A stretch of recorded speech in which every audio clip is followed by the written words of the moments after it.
Hello बच्चों, तो next हमारा टॉपिक है बॉन्ड इंथैल्पी और बॉन्ड एनर्जी भी बोलते हैं इसको और बॉन्ड डिस्ट्रीब्यूशन एनर्जी भी बोलते हैं। ठीक है, जैसे एग्जांपल के लिए लेते हैं हम हाइड्रोजन एटम। ठीक है, हाइड्रोजन सिंगल बॉन्ड हाइड्रोजन, और ये जो हाइड्रोजन एटम है वो गैसीय स्टेट में होते हैं। ठीक है, गैसीय स्टेट में होना कंपलसरी है मतलब। तो ये क्या है, जब ये जो बॉन्ड है जब ये तोड़ा जाता है तो इसको तोड़ने के लिए कुछ ना कुछ एनर्जी लगती है।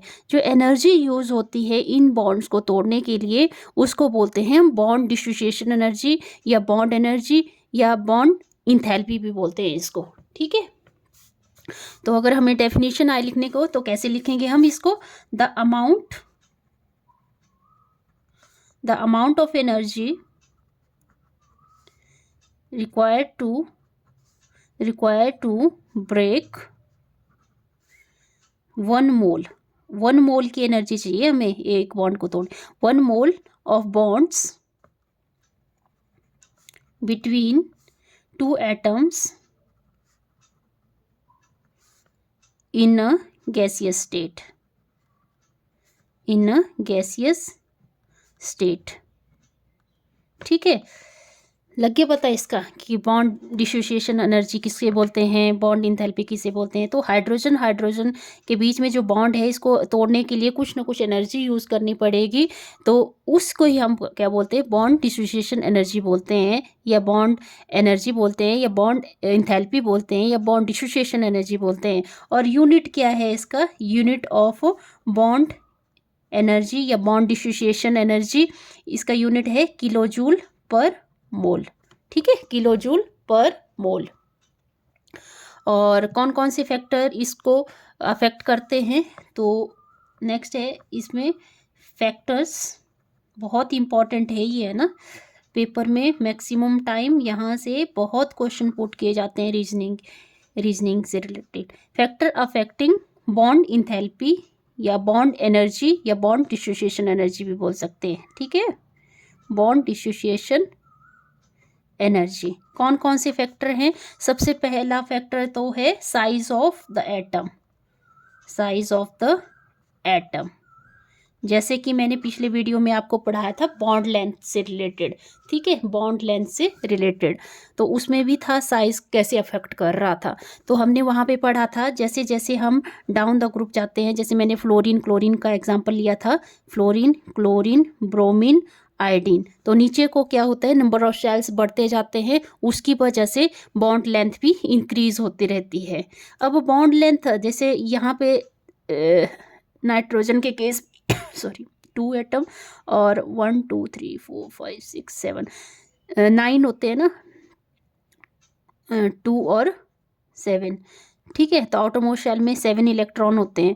तो यहाँ पे देखो नंबर ऑफ शेल्स, क्लोरीन के केस में नंबर ऑफ शेल्स क्या हो जाएंगे? 3 हो जाएंगे। यहाँ पे 2 थे, यहाँ पे नंबर ऑफ शेल्स ज़्यादा हो जाएंगे। ब्रोमीन के केस में नंबर ऑफ ज़्यादा हो जाएंगे। तो यहाँ से न्यूक्लियस से जो इलेक्ट्रॉन का डिस्टेंस है वो बहुत ज़्यादा हो जाएगा, उसकी वजह से साइज़ भी ज़्यादा हो जाएगा। तो पिछले वाले वीडियो में मैंने बताया था बॉन्ड लेंथ के बारे में, बॉन्ड लेंथ बढ़ती जाती है।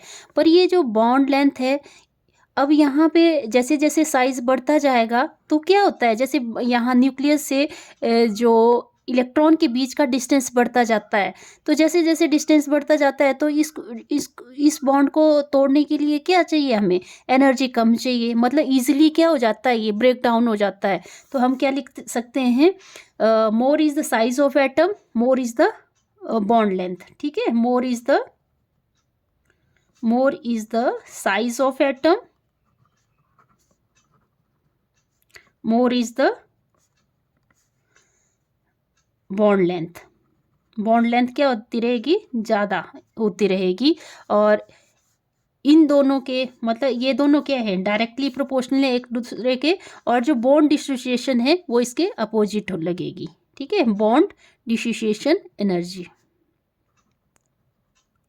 मतलब कम एनर्जी लगाएंगे तब ये बॉन्ड क्या हो जाएगा? इजीली टूट जाएगा डाउन द ग्रुप। ठीक है,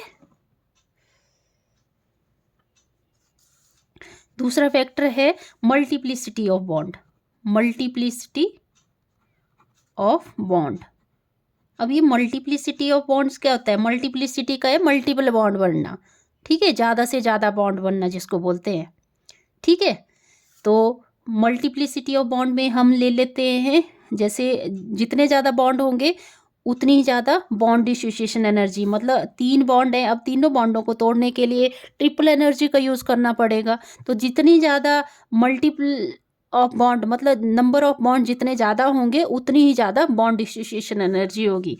तो multiple of bond greater the number of multiple bond, ऐसा लिख सकते हो आप, greater the number of multiplicity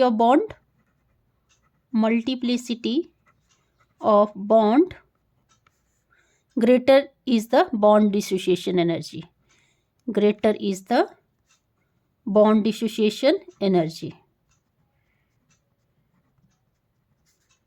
greater is the bond dissociation energy। ठीक है, एग्जाम्पल ले लेते हैं, जैसे O2, H2, O2 और N2 का। ठीक है, अब हमें पता है नाइट्रोजन के बीच में ट्रिपल बॉन्ड बनता है। ठीक है, ऑक्सीजन के बीच में डबल बॉन्ड बनता है, हाइड्रोजन के केस में सिंगल बॉन्ड बनता है। ये लेविस स्ट्रक्चर में मैं बता चुकी हूँ आपको कि कैसे बनता है। ठीक है, तो मैंने क्या बोला, जितने नंबर ऑफ बॉन्ड ज़्यादा होंगे उतनी ज़्यादा एनर्जी यूज़ होगी, मतलब बॉन्ड डिसोसिएशन एनर्जी उतनी ज़्यादा होगी। तो इस केस में बॉन्ड डिसोसिएशन एनर्जी सबसे ज़्यादा होगी, ऑक्सीजन डबल बॉन्ड ऑक्सीजन में उससे कम होगी और सबसे कम हाइड्रोजन मॉलिक्यूल में होगी। ठीक है, तो नेक्स्ट हमारा स्टेप है, जो तीसरा फैक्टर जो बॉन्ड डिसोसिएशन एनर्जी को अफेक्ट करता है वो है number of lone pair of electrons, number of lone pairs of electrons। ठीक है, number of lone pair of electron से क्या समझते हो आप, जैसे हम एग्जांपल लेते हैं C2H6 का ले लेते हैं, इसको क्या बोलते हैं, इथेन। ठीक है, और नाइट्रोजन का केस ले लेते हैं, नाइट्रोजन में कितने बॉन्ड होते हैं, और ऑक्सीजन का केस ले लेते हैं।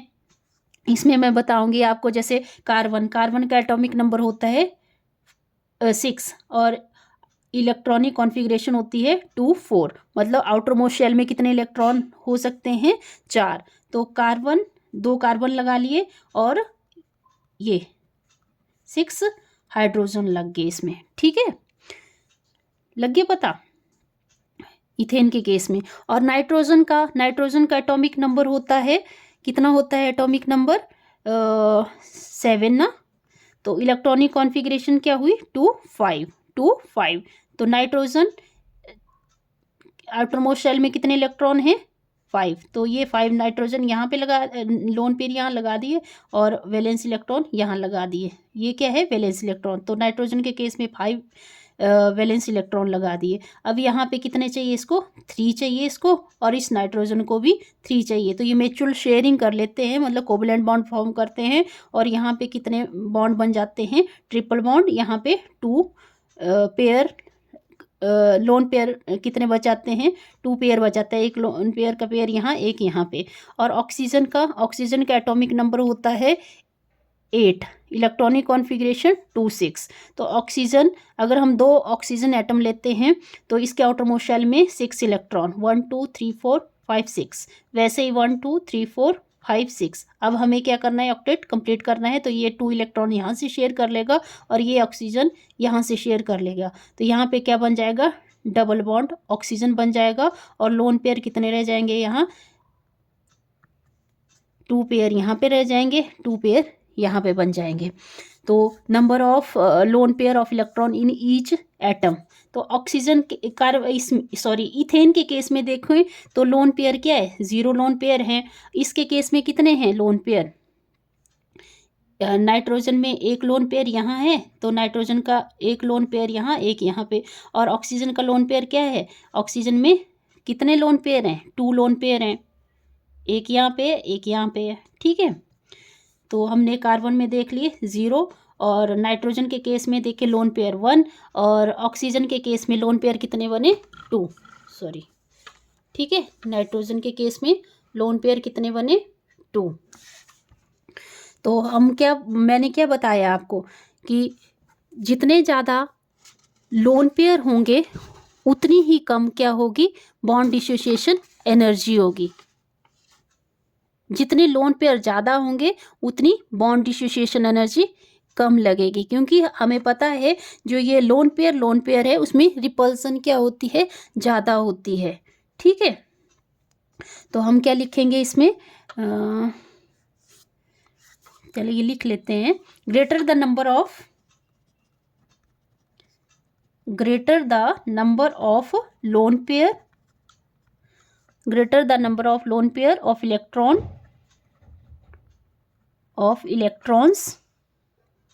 present in the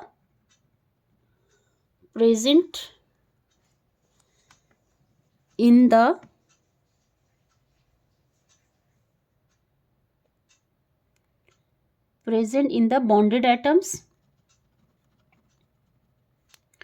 greater is the repulsion between the bonds, greater is the repulsion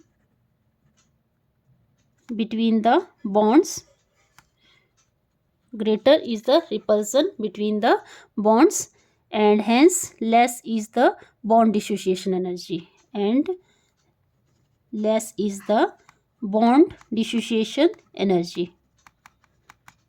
ठीक है, तो अगर देखा जाए तो कार्बन के बीच में जो लोन पेयर है वो 0 है और बॉन्ड डिसोसिएशन एनर्जी इसकी सबसे ज़्यादा है, मतलब बहुत ज़्यादा एनर्जी इसमें यूज़ करनी पड़ेगी इन बॉन्ड्स को तोड़ने के लिए। यहाँ है 340 किलोजूल पर मोल, और नाइट्रोजन के केस में बॉन्ड डिसोसिएशन एनर्जी है 163, और जो ऑक्सीजन है, ऑक्सीजन के केस में बॉन्ड डिसोसिएशन एनर्जी है 46।